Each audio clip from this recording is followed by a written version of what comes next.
China's economic outlook led first to a market crash here in the United States and may be a signal about things to come. Social distancing. If you manage this on day one, with a 75% reduction in your contact, you would only, after 30 days, have infected an additional 2.5 people, as opposed to with no social distancing, 406 people. The impact is massive, especially for an economy that is driven 70% by people buying things. What drove this was China's economy went on freeze. Starbucks, their biggest growth market is China.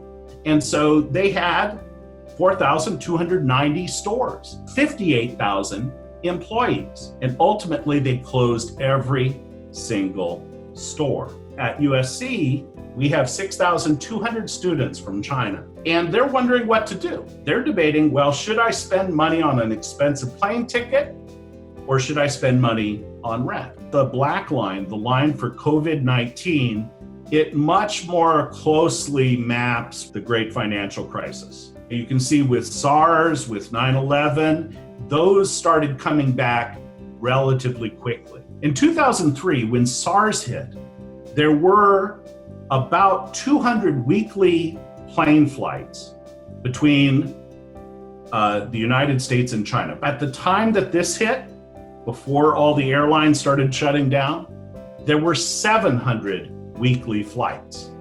We were far more interconnected. Many Americans have changed in their thinking about China. Younger Americans, under 30, 18 to 30, only a third of them have a favorable impression of China. And older Americans still have a still lower opinion. But what's stunning is the more educated you are, the more negative you tend to be.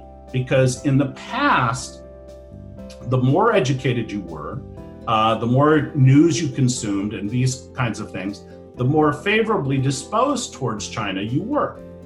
No longer the case. Trump's influence is immense. What we've seen is a dramatic expansion of the film market in China, and Hollywood has cashed in. A lot of films that would have been utter budget disasters have survived and in fact returned a lot of money to studios and filmmakers because of the China market. When you don't let Chinese go to the cinema, that's a big impact. There were a lot of people in China in great jeopardy because this disease went hardest at people with pre-existing respiratory illnesses and the like. China's pollution made it especially vulnerable once the disease emerged. Xi Jinping and his government failed. They had knowledge in December. They notified the World Health Organization about this contagion.